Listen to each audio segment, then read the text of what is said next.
I'm Scott Kerr, and you're listening to Facing the Giants, a podcast where I speak to today's luxury entrepreneurs about taking on the Goliaths of the industry. My guest on Facing the Giants is Matt Abramcyk, one of New York City's most prominent restaurateurs and owner of Neighborhood Projects Restaurant Group, which includes under its umbrella some highly recognized mainstays in the Tribeca neighborhood of New York City, like Tiny's and the Bar Upstairs, Eve, Smith & Mills, Warren 77, and Holy Ground. Matt Abramcyk's latest project is the Golden Swan, a bar and restaurant housed in an iconic century-old bi-level townhouse in the West Village. The Golden Swan is Matt and Chef Doug Brixton's combined vision for a French Mediterranean restaurant as seen through a New York lens. Matt has said he wants the Golden Swan to, quote-unquote, feel like a clubhouse without being a membership club. Welcome, Matt. Good morning, Scott. How are you? Good, thank you. Thank you so much for joining me. Well, first, I have to congratulate you on the opening of the Golden Swan. But before we jump into all things restaurant, can you talk about your professional background before you open your very first establishment? Sure, Scott. Thank you. Thanks again for this morning. I sort of came to the restaurant business in I guess one of the ways that people do is in kind of by accident, not through studying any great metric of food, or I was never a bartender anywhere beforehand, but I worked in more traditional kind of finance business, generally around the New York area, just working in different finance companies of one or another type. So I was happy to find something that was as exciting as doing what I do today.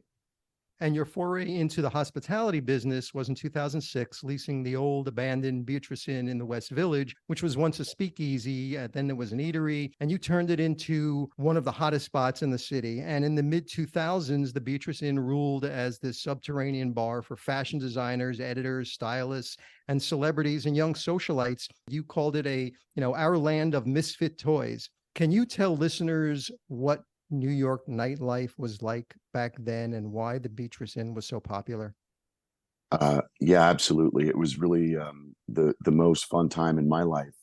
It was sort of a time when New York, before really cell phone, at least the iPhone, sort of created what you see today, which is a constant sort of hovering around the telephone device. Nightlife seemed to, vanish sort of shortly after that, or not vanish, just change. But really, truly, before, nightlife in New York felt like anything could happen, and truly a diverse experience, whereupon you could meet anyone from anywhere, any sort of night. A lot of creative types and fashion types, but even social and finance types were always free, and feeling that sort of nothing would be captured. There was no one was worried about looking over their shoulder. Truly a free experience. And why was the Beatrice Inn so popular? How did it catch fire? Beatrice was an exciting place where people would oftentimes, when they entered, not realize just quite how low the basement ceilings really were. In some areas, lower than 7 feet tall. Really, I think the experience people had was a really relatable one, where they found themselves in this kind of, by default, cozy space because the ceilings were so short.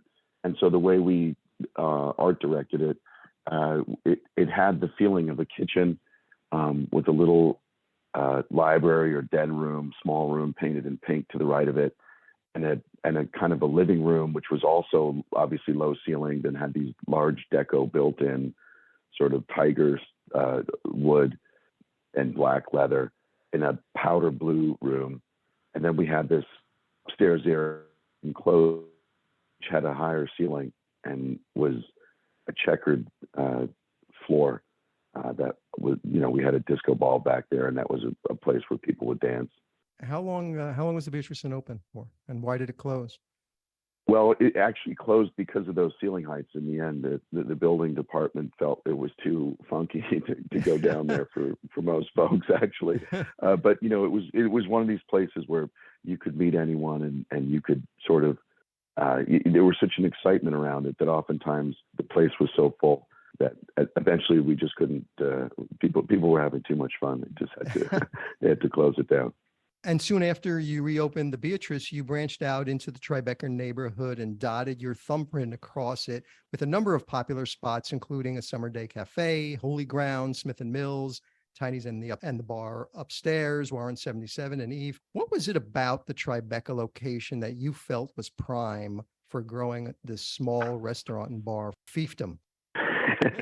As you wish, Scott. Yeah. No, I think look, we had been in the West Village before that with Beatrice and employees only, and we always loved the West Village, but it was becoming increasingly more expensive, and the neighbor situation was that just there were so many couple 100-year-old buildings with really difficult sort of relationships between mechanicals and this and that. We kind of went down to Tribeca and found these, buildings that were largely commercial buildings that were bigger and sort of, it was cheaper, and it was just from a real estate perspective, the market was less developed, so you could really try to find something unique and start out with a lower rent.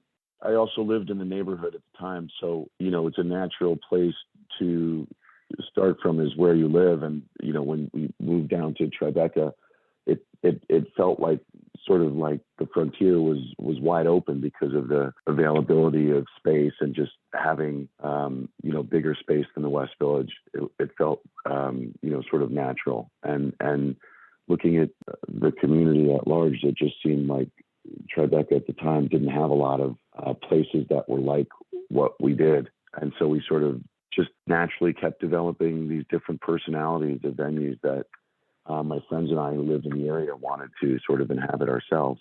And it sort of just, it grew from there. And your restaurant group, Neighborhood Projects, is all about, as you put it, developing neighborhood experiences. Can you talk about your restaurant group and its approach? Sure. Well, I mean, Tribeca is the base case where it all started, but we really always believed that the restaurants and the businesses like ours, the clubs and even lower service places like coffee shops and bagel stores or whatever are major hubs of communities, and really reasons why people move to a community. They're the destinations and the sort of central meeting points of like-minded folks. So we've always sort of felt like in Tribeca what we demonstrated was that you could have a number of places that supported one community, and with different menus and different slight design aspects and sort of concepts. It really had been and has been a ideal way to sort of meet and serve a group of people. And now you're back in the West Village as part of your expansion plan with the recent May opening of the Golden Swan. Where do you see the room for growth for a new restaurant within the New York market? The New York market is a really expensive place to do business. I think increasingly the types of restaurants I built in Tribeca, if you look at places by way of their commonality through check average and overall value proposition, service level, I would say generally, places in that middle ground of price and sort of elevated casual service really are a challenge to develop profitability because it's so hard to pass on all the increases in levels of variable cost to the consumer in that price range that you find that you almost wish that you went to a more commodity-like business like a bagel store or coffee shop, or then on the opposite end, a luxury sort of business where you're, charging in the higher price ranges and the triple-digit price ranges per person. And so I think the future is at the, sort of polarities, at the high end and the low end. And in the middle, I think it will be tough to have innovation in the next number of years. And so was returning to the West Village always in the playbook? Well, yeah. I mean, the West Village became sort of unreachable after the early part of my career because of how expensive the stores had been. But it was always the place that I loved first and in a way the most because it has such a unique quality being like a little village. The West Village is, quaint near the water, having the low building line and the, streets of row houses and townhouses and carriage houses and all these beautiful historic buildings. I mean, if you think about where we are at the Golden Swan, there's no more beautiful building than the one across the street from us, covered in ivy on a offset corner so that the light wells break on the building, and you have this like incredible glow on the building. It's just such a special building that we have at the Golden Swan. But no, the West Village had always been, the place we wanted to operate in. But that it was a welcomed challenge of a lifetime to find this project, and it was really a dream come true. It's the most aspirational venue for me. I think the way that we have been able to come back to the West Village is ideal. The Golden Swan occupies a beautiful two-story townhouse that was previously home to the Spotted Pig restaurant. And for my listeners, the Spotted Pig was a seminal New York dining spot for about 2 decades, known for its gastropub fare. It shuttered in 2020 after being mired in a bunch of lawsuits against its owner. Did you have your eye on that space when things were looking bleak for the Spotted Pig? No, not really. I feel like our business is such a tough. It involves so many variables and so many different silos of speciality that I always liked the building, and I liked how it sat on the corner. I loved the Beatrice Inn property, although there's a funny story when I rented the Beatrice. Really, I wanted to rent the Waverly Inn. That was available too, and so was Cafe Cluny. But right. There was sort of this game, landlord's game, where he said the person that gives the lease back to us first will get the Waverly Inn. Although I think it was me. I think I was the last choice of theirs, so I ended up with the Beatrice. But all those 3 restaurants, Cluny, Beatrice, and Waverly, opened up at a time. And then, that was when Beatrice had, that great run. Was basically, I spent time with my friends that are the owners of all those restaurants. And basically, that was my triumvirate, although that was my whole universe, basically, that 2 or 3 block radius. But the walking through the village and always going to Employees Only, which was another one of our first places, the Spotted Pig was always that place that, like Employees Only, I think they opened like maybe a little bit earlier than Beatrice, a few years earlier. We're sort of like the old guard places, but we never really had a big relationship. I never really frequented the venue as much as I probably would have if I didn't have this, incredible, sort of triumvirate a few blocks away. But all these businesses and great restaurants had been the restaurants that everybody was going to in the neighborhood. So, the space was well known to me, and really there are so many incredible spaces in the neighborhood, but that one, because it's a standalone building, really it stands out. It's actually 2 buildings that were combined. So you have this array of windows that's very actually loft-like. It almost feels like a Soho loft in the way it has a sort of a train car, that 2 or 3 set window in the front of the building, which is on the 11th Street side. And then we have a wash of like 8 windows or 6 windows, and then 2 windows in the hall. But it's just, there's a long run of windows that wrap the building. So when you're sitting upstairs, the architecture is so. I always felt like when I was upstairs before, I miss seeing out the windows, and it wasn't really, I was always just head over heels with the second floor potential, because I've always loved the ability to eat on a second floor or to be in some sort of position overlooking, the street, but not on the street level, especially in more period architecture. But I think the space had always been the most potential I ever saw in the world, like the best dining room floor on the second floor potential. And, I think coming into the building, we've really developed a whole new sort of concept layout. People kind of, when they come in now, are so amazed that the space used to be the Spotted Pig. It's kind of funny to see how people that engage so frequently in the space could be so transformed with it looking, in a completely different light. It's been very interesting. And when you finally got the space, what was the vision and vibe you pictured for the Golden Swan? Well, like some of those places that we opened last in the neighborhood, or that I was mentioning before, the Beatrice and Waverly and Cluny, and taking inspiration from the architecture and be really trying to develop into the architecture of the 1840, 1870 combined townhouse, led us to this English kind of period townhouse style, working with BWA architects, as Waverly and Beatrice Inn did at a later time after I sold it to Graydon.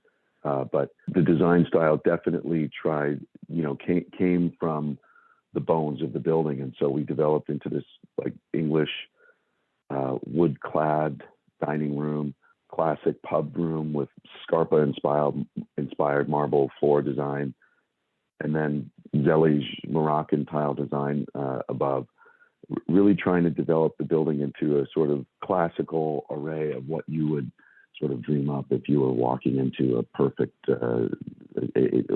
let's say an old or a vintage or restored English townhouse in London town. And where did you get the name, the Golden Swan? What is the background of that? The background is from a name in the 1920s that was associated with a venue by same name on the 6th Avenue in West 4th. The stories that we read about the place were so powerful. We always loved the ability to take an old name from New York's history and revive it, because we felt that there's something very much New York about recycling the history and being inspired and connected to it, thereby. So the brightest stories are about Eugene O'Neill writing his plays Iceman Cometh, and characters in the play, coming from the bar room. We have a painting that sits in our bar that's a repainting of a painting that hung in the original Golden Swan. But this great story about a Golden Glove boxer who owned the place and had it all walks of artist and political activist and community member, bankers, all these great stories, and so we've sort of kept them alive by using some of their names for cocktails and weaving their story into the menu and stuff like this. Are there signature Matt Abramcyk design themes and characteristics in the Golden Swan that are common in all your establishments? Well, I love to use reused things, which is to say these items that you find that people have either sold at furniture markets and used for industrial toys that become art, or just in this venue wood that we've used that were former barns that we've milled to be used for the floors, or using tiles now that are sort of these they're Moroccan Zellige clay tile that they're highly artisanal in the way that they're differentiated from each to the other by color, by texture, and the way that they convey light. It almost feels like a used tile, or some of this finish that like we do in the restaurants, where we plaster, paint areas that sort of look flat, or we want to create the idea that age, sort of this age effect, and the tiles kind of do the same thing. So I guess it's playing with age and creating texture. How would you describe the dynamics between your restaurants and the surrounding communities, and how does it impact like layout, decor, food, lighting, colors, and music? Well, I think we were really inspired at the Golden Swan because of the position of the building and the way that it took the sunlight at the end of the day. Literally, the room, the first few weeks we started working on the project would fill with this amber light. And there was this connection with this golden amber hay color from the very beginning because of that. And that actually really ended up shaping our second floor dining room, which feels like you're wrapped in this golden hay blanket, which is funny because the name Golden Swan also later on was inspired by the I had a golden light from that first couple of weeks. So it's interesting how the inspiration can come from a design perspective for something and really it took over a really in a beautiful way this central part of our restaurant. I'm in New York and doing things in different neighborhoods. The context of the neighborhood per se doesn't affect the design per se, but I think using elements that are relating to the historical way that people constructed in the neighborhood. Like I remember when we did Navy in Soho, there was an area in the ceiling that felt like it was too big and it was like an eyesore in a negative way. So we created this what looked like a hole in the ceiling from a leak or something like this, and we revealed an old style lath installation which we placed there. So it was sort of like a way to give a context to an entire texture of a New York sort of room that had been in one of these old Soho buildings, where you could see that the materiality of the space and the lighting and the sort of glow of the lath and plaster that was sort of hidden underneath it was like a very it felt like a perfectly Soho artist loft kind of rendering of a cafe from a different time in New York. But I think, a lot of times these buildings that I think I'm really attracted to a certain kind of a building that has a lot of history and is a little bit more difficult to work with as well. So through the neighborhoods, I've always tried to find buildings that had more uniqueness in terms of the period that they were designed in, or just the material way, or when these buildings were built, they weren't worth very much money. They were highly utilitarian structures. Only in the last decades have these things become so valuable, and so people have invested a lot more in them. If you take these older structures that have these great histories like Beatrice, there were like tree trunks in the basement in place of beams, where you would literally have all of these nuances in the way that the buildings were built that didn't really make much sense, although they had lasted perfectly well. But it didn't make much sense. You note it, and then you play with the materiality that you find in there sometimes. So I think that I would say that the buildings kind of inspire a lot of the design by way of just trying to develop true to the building that we're in. The Golden Swan Kitchen is run by Michelin-starred chef Douglas Brixton, who worked under Daniel Boulud for a while and has already made a name for himself in the New York fine dining scene. What is his culinary vision and inspiration for the Golden Swan menu? Sure. Well, Chef Doug is a really unique, brilliant, hardworking guy who's really inspired by the classical techniques he learned working with Daniel Boulud for almost a decade, and others. But also being from California and having sort of this Mediterranean inspirational jumping off point that he uses. The food takes on more whimsical, sort of bright, balanced flavor profile, I think, than people have had in a while or can find anywhere else. So you said in an interview, for me, everything, even the food, is secondary to the personalities and the energies that are exchanged. What is unique about the personalities and energies at your restaurants that you believe customers have come to expect? Well, I think there's always an opinion and there's a perspective, and I think that there are various wonderful people that choose to work in the restaurants, and we try to give people an ability to shape an exchange or an evening by way of, having great hospitality sort of jumping out of them, but also being inspired by what they're doing. And that kind of comes through in so many different ways. In the Golden Swan, it comes through mostly in the food because of Chef Doug's great focus and meticulousness when it comes to the techniques and the consistency, really. I think people are extremely charmed by the layout, by the building, which I think is a little bit of a discovery because it's not lit in a typical way where you're trying to show lights per se, reflecting up the building or, sort of making the building stand out. And people kind of come in with this sort of lo-fi light experience, and then they pop through the door and it's this very bright, with lights shining off the marble floor and reflecting off the tiles downstairs, and then coming up to this dining room on the second floor that's, at once very new and bright, but also feels like it's been there for, 80 years kind of a effect. People have been really, I think, taken with the design and the personality of the architecture.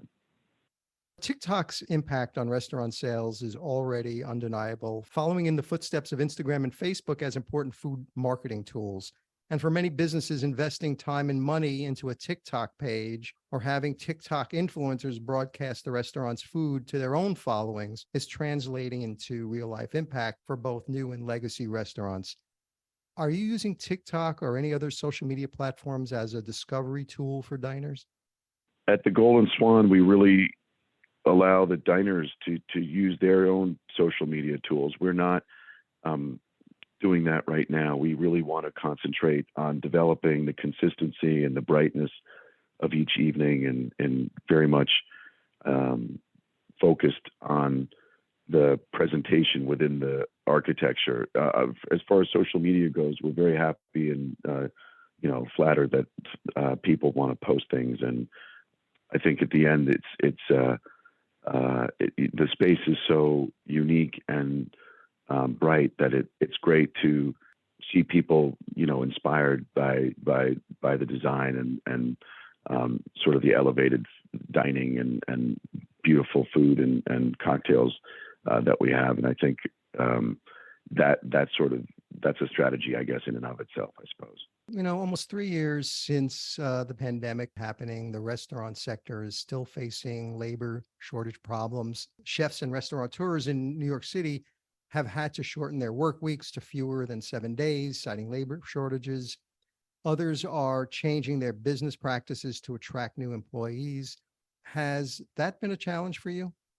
We've seen through the other restaurants that we've had all of these things that you speak about. At the Golden Swan, we've been able to inspire very talented, experienced members of our team to bring in the people they know that are the most inspired hospitality workers. And I think because of the ambitiousness of the project, no doubt because of Chef Doug Brixton and General Manager Chris Cobb, no doubt because of their commitments and their deep history of working in the best restaurants in New York and keeping up the standards they have, we've been able to find great team members, and it's been a little bit easier because I think we have this dream that we share together about creating this hospitality, sort of bright spot over on 11th Street. The vision is so clear to people that I think we've been a little bit luckier than the average new restaurant. So, that's a really credit to Chef and to Chris. I've seen this discussion recently about what makes a restaurant get tagged as a classic restaurant and how do you achieve classic status? What is your definition of a classic restaurant? Is it more about, just longevity or something else? Yeah, I think it's more about the depth of the sort of social current, the mark of the social current that happened through that place, or the history of the place and how it has lived on and how people use it. I mean, there are certain restaurants that are so clearly, capturing the zeitgeist in certain periods, like Olive Keith McNally's restaurants in the 90s and early aughts, and the way they would, make a neighborhood and become immediately, feel from day one as if they were always there, always populated with, a mix of diverse New Yorkers and tourists and other folks. I think design, usually in the classic spots that we, go back to again and again, there's something memorable about the design as well, or the concept sort of stands for a period of design. I'm thinking about the Katz's and the sort of lower-fi, Acme and other, sort of deli coffee shop places that have that classic status but aren't really They're not like sit down places per se. They're more so just places that you go to have a brief sort of reminder of what you loved about a certain neighborhood or a street. I live near the Casa magazine shop. I don't know if you know it, on the Yes. corner of 12th Street and 8th Avenue. And those guys over there have been like, for some reason, they've had this little magazine shop that has the perfectly uncomfortable New York layout where you have to bump into people pretty much at every turn, no matter what section you're interested in. And these guys have like this little feeling of being in like a market a magazine market, because it's so tight and they're sort of hovering over you, a market stall, but it has this wonderful sort of classic status that I think is also relevant to what we're talking about, where it's just a place that, because it exists for a period of time, it has a certain opinion. And then there are all these folks that you end up, meeting and realizing that you share those same joy going to the same places. That sort of, I think, makes that classic status, that's that elusive thing. That's the thing that I think all the people in my industry are trying to do. Matt, you have a number of memorable restaurants and bars in the neighborhood projects portfolio. Are there ones that you're more connected to personally? Well, I think because of what we've just been through, taking this project on 11th Street, the Golden Swan, this has really been the development project of a lifetime. Reshaping an entire building, basically from the ground up, redoing all the systems, forces another level of intensity and strain to understand the operational needs of a property, and therefore, or using those rules, or needs to develop everything around it. So it was really like putting the puzzle together from the beginning, in a time where there's, so much difficulty surrounding construction and supply constraints. The effort was an extreme effort. So I think for the last period of my life, it seems like all I can remember is building rebuilding this building and trying to develop a very clear vision for how the space is used and syncing that with how the place is designed. I think doing that in the way that we've been able to achieve sort of the consistent and the fluidity of the floors and the offerings has been the great dedication of my life here. But so I would say that the Golden Swan has become the place that is I spend the most time in. But as far as being connected to, I think all the places they all come from very personal connections, whether Tiny's from a storybook that my father read, my brother and my sister and I, who are my partners there, or Smith and Mills that I built with my dear friend and partner, Akiva.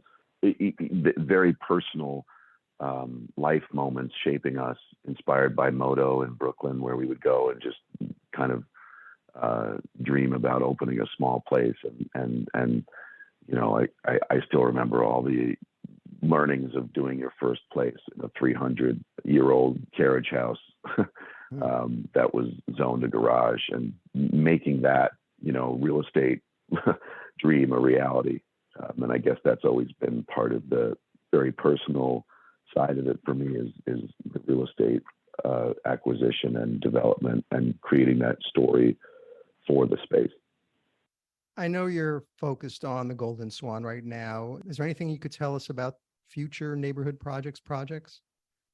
Yeah, we're really excited to be opening in Rockefeller Center on the ice skating rink level, the concourse level, the Smith and Mills, brand new Smith and Mills oyster bar and restaurant. This project has been a life dream to do something in a landmark building on the status of Rockefeller Center. Personally, I've been connected with that building through the several different iterations of my career, having worked as a young person in finance, and then as an even younger person for late night television when I was in college. That Rockefeller Center campus to me has always been the most magical and creative, the most productive sort of non-corporate sort of environment. And I've always been just amazed by the scale of the lobbies, and obviously the deco, the detail of the deco, adornments and ornamentals, ornaments. But the oyster bar we're building is a bar in the round with a 20-foot back bar wall that bisects the bar, and so you have these two different personalities of the bar. One in the front that faces the entrance, and a door that leads you through the back bar into the rear bar. It's something of a dream cocktail bar design. It's something we've discussed for a long time, or played with, or thought about for a long time. This idea of having a bar in the round and having people surrounding a bar. Something that we always were inspired to try in a very particular way. So we're really excited about that space. We think it's going to be a very special New York cocktail bar, and also a great restaurant, oyster bar, to go daytime and evening time. And we're looking forward to opening that in September, at the end of September. Matt Abramcyk, owner of Neighborhood Projects Restaurant Group and the Golden Swan Restaurant, thank you so much for joining me on the show. Best of luck with everything. Hey, thank you so much, Scott. What a pleasure to be on your show.